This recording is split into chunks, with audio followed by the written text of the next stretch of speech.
Bonjour, donc je m'appelle Nadine Victor et je suis enseignante donc à l'ULIS, lycée professionnel à Saint-Gatien. Je tiens d'abord à dire que l'ULIS professionnel à Saint-Gatien ne fonctionne pas sous forme d'un dispositif, comme c'est écrit dans les textes, mais une classe. Alors par contre, elle fonctionne sous forme de classe, mais ça correspond à un besoin. Parce qu'il y a quand même des jeunes qui sortent du lycée collège à 16 ans et qui ne savent pas encore vers quel CAP s'orienter. Donc l'ULIS du lycée professionnel Saint-Gatien accueille des jeunes ayant des troubles des fonctions cognitives. Ils arrivent avec une notification MDPH. L'ULIS du lycée Saint-Gatien, cette année, donc j'ai 10 élèves, 7 filles et 3 garçons, entre 16 et 19 ans, donc encadrés par une enseignante titulaire du KPSH, et puis des professeurs en CAP pour la technologie, le PS, l'histoire-géographie, donc avec Madame Mongy, en PSE, en anglais et en atelier MBC. Les cours, ils ont environ 24 heures cours par semaine, voire 28 pour certains qui sont inclus en atelier. Je dois ajouter aussi que l'ULIS fait partie intégrante du lycée professionnel. Et quand on parle CAP, eh bien tout de suite on associe l'ULIS, aussi bien pour les sorties que pour les repas, les choses comme ça. Les objectifs. Alors, les prérequis souhaités pour chaque jeune qui arrive en ULIS, c'est de s'inscrire déjà dans une dynamique d'apprentissage et de progrès, avoir atteint un niveau scolaire début de cycle 3, et surtout être en phase d'acquisition d'une autonomie de fonctionnement dans sa vie quotidienne. Ça, c'est important. Tous les élèves qui viennent à l'ULIS viennent en tram, en bus, et c'est important parce qu'ils ont aussi des stages et ils doivent aussi prendre les transports en commun. Alors, dans le cadre de son projet professionnel, un élève issu de la classe ULIS, lycée professionnel, pourra préparer un diplôme de niveau 5, c'est-à-dire un CAP, et son niveau de culture générale pourra être comparable à celui du CFG. Là, cette année, j'ai 2 jeunes qui sont inscrits pour passer le CFG. Ça, c'est dans le meilleur des cas.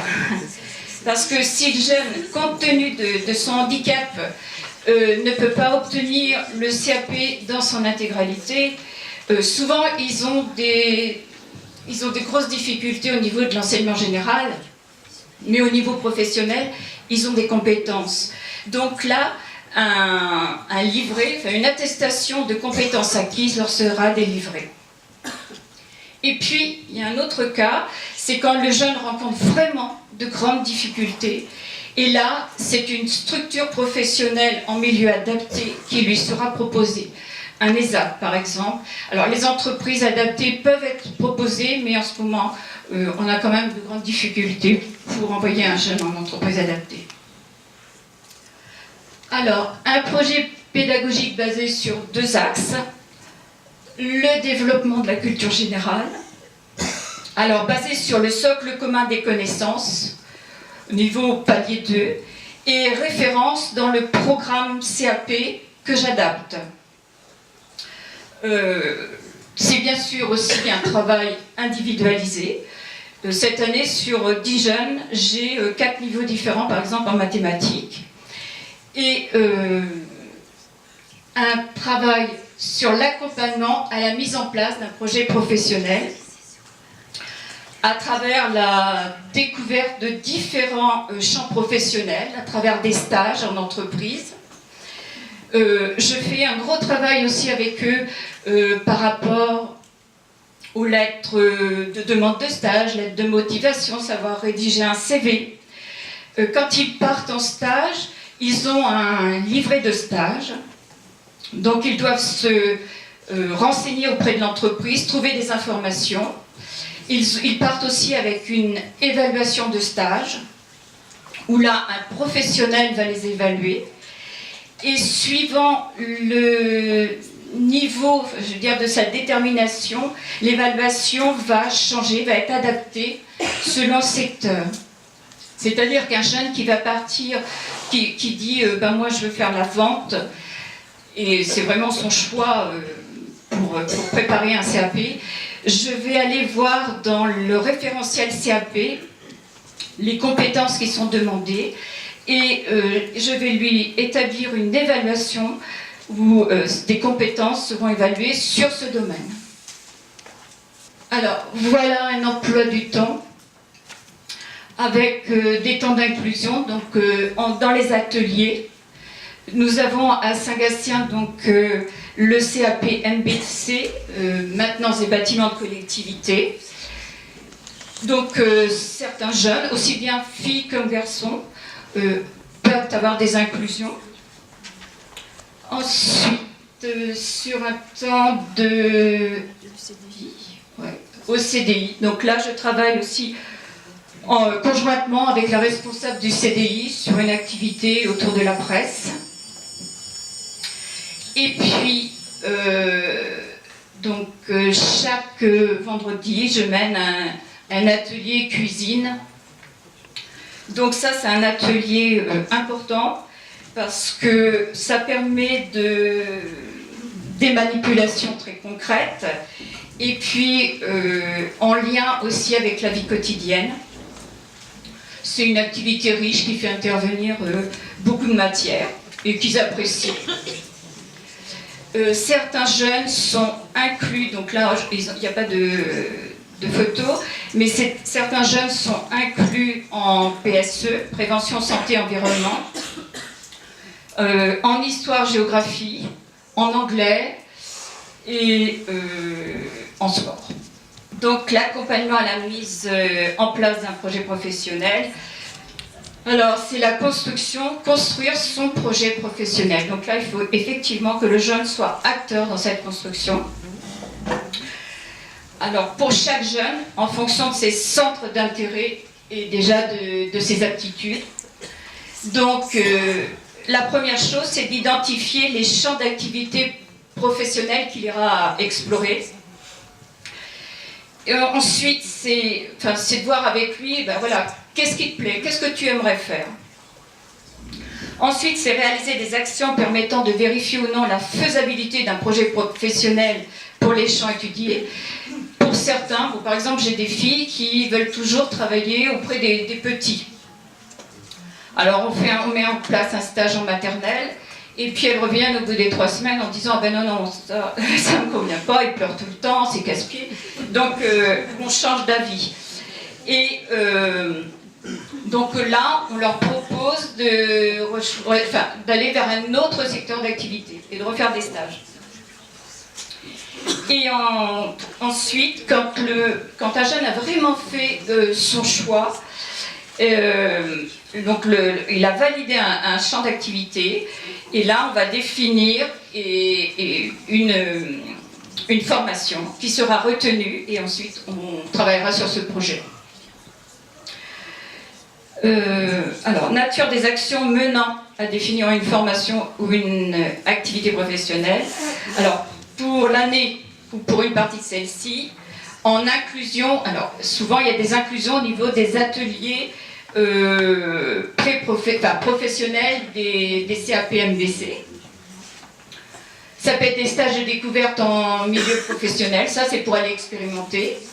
Et puis après, c'est vraiment quand on est sûr de soi, on fait des stages vraiment en milieu professionnel. Par exemple, ils vont faire des stages dans des supermarchés, des choses comme ça. Et puis, il y a des jeunes pour qui ce genre de stage, ils ont été en stage en milieu professionnel et ça n'a pas fonctionné. Donc pour eux, on va mettre en place des stages en milieu adapté, c'est-à-dire en ESAT. Alors, les principaux objectifs des stages, c'est découvrir l'entreprise dans ses fonctions, ses contraintes et ses structures. s'insérer dans une équipe de professionnels, développer des savoir-être et des savoir-faire, et réaliser des activités permettant une évaluation des compétences, et surtout devenir autonome dans le transport et dans le travail.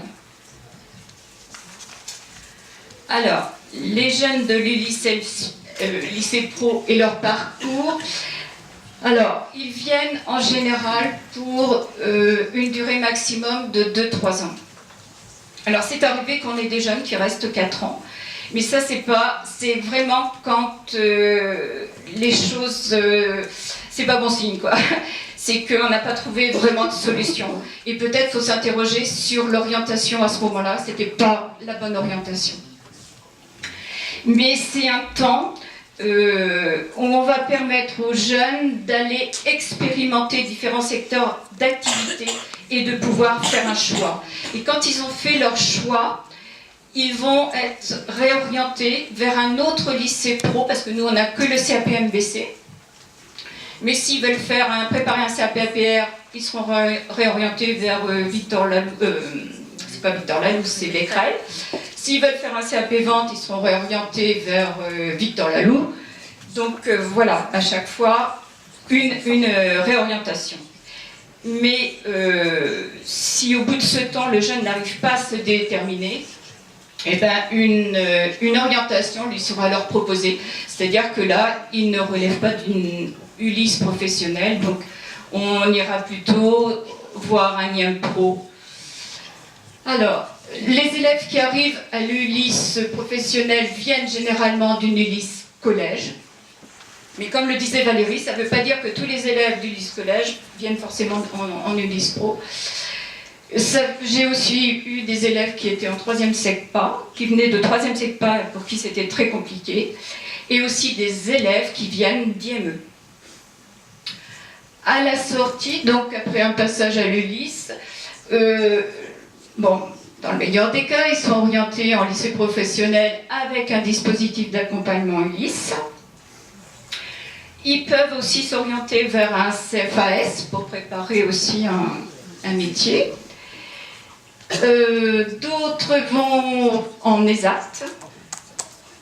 Et puis pour certains, ça peut être un service d'intégration professionnelle et d'accompagnement médico-social, c'est CIPROMES, qui est surtout sur Loche. Alors, on a fait un petit camembert. Donc moi j'ai fait un bilan des dernières années. Moi je suis arrivée sur l'Ulysse professionnel à la rentrée 2004-2005. Donc 37 élèves pour moi sont passés donc, à l'Ulysse et 27 ont quitté la section. Alors 9 ont préparé un CAP, 8 l'ont réussi, il y a eu un échec, et en ce moment 6 préparent un CAP. À la sortie de l'Ulysse, j'ai eu 2 élèves qui ont eu un contrat aidé. Il y en a d'autres qui sont partis, une orientation vers un ITEP, une orientation vers un IME, et puis une orientation CIPROMES. J'ai eu aussi, parfois on n'a pas trop de solutions, il y a une jeune qui est partie en foyer occupationnel, et 3 qui sont en ESAT et 1 en attente de place. Parce qu'en ESAT, c'est comme partout, les places sont chères, il faut attendre. Et malheureusement, il y en a 2 qui sont sans activité. Alors, les champs professionnels accessibles aux élèves sortant de l'Ulysse, ce que l'on a constaté, c'est que c'était surtout des CAP, ils préparaient surtout au niveau de la restauration, le CAP APR, la vente, CAP multispécialité, entretien des locaux, un CAP MHL, ou l'entretien des bâtiments avec le CAP MBC. Tout ce qui est aussi nature, avec des CAP espace vert, horticulture et agricole. Alors maintenant, on a préparé un petit... Il y a 3 jeunes qui ont accepté de témoigner.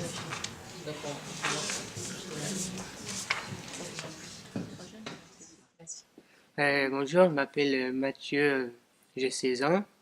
L'année dernière, j'étais à Jean-Philippe Rameau à l'ULIS. C'est ma première année d'ULIS, à lycée pro.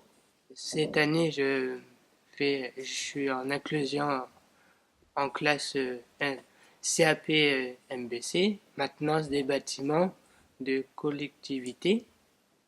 Je fais 8 heures d'atelier, autant d'ateliers. Là prochainement,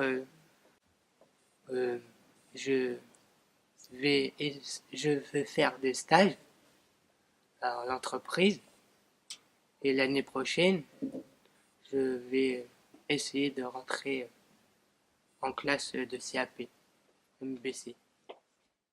Floriane, j'ai 19 ans. Avant d'être à l'ULIS, j'étais à l'IME Étiole. Quand je suis arrivée, je venais 2 jours par semaine. Depuis 3 ans, je viens à l'ULIS à temps plein. J'ai réalisé des stages en milieu ordinaire, mais c'était un peu compliqué. J'ai réalisé des stages en ESAT où je me suis bien sentie. Je souhaite travailler en ESAT. Guillaume Ferme, j'ai 19 ans. Je suis en classe de CAP MBC deuxième année. Je passe mon CAP en fin d'année. Avant, j'ai passé 2 ans en ULIS. J'ai obtenu mon CFG. J'ai fait des stages en entreprise. À la sortie de mon CAP, j'aimerais préparer un CAP d'électricité en alternance.